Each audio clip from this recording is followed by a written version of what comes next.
Depuis dimanche soir, on entend beaucoup parler des triangulaires, mais une triangulaire, qu'est-ce que c'est? On vous explique.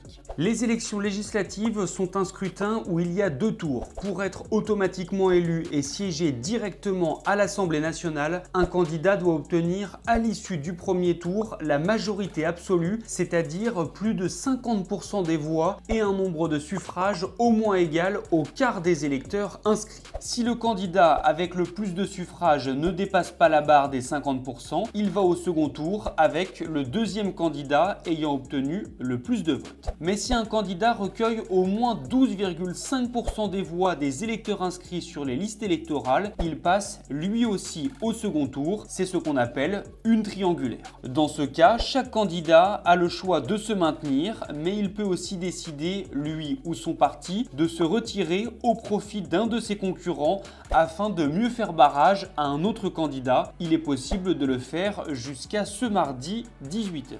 En 2022, seuls 8 triangulaires avaient été recensés sur l'ensemble des 577 circonscriptions. Il y en aura beaucoup plus cette année et le record de 1997, 79 triangulaires, pourrait bien être battu.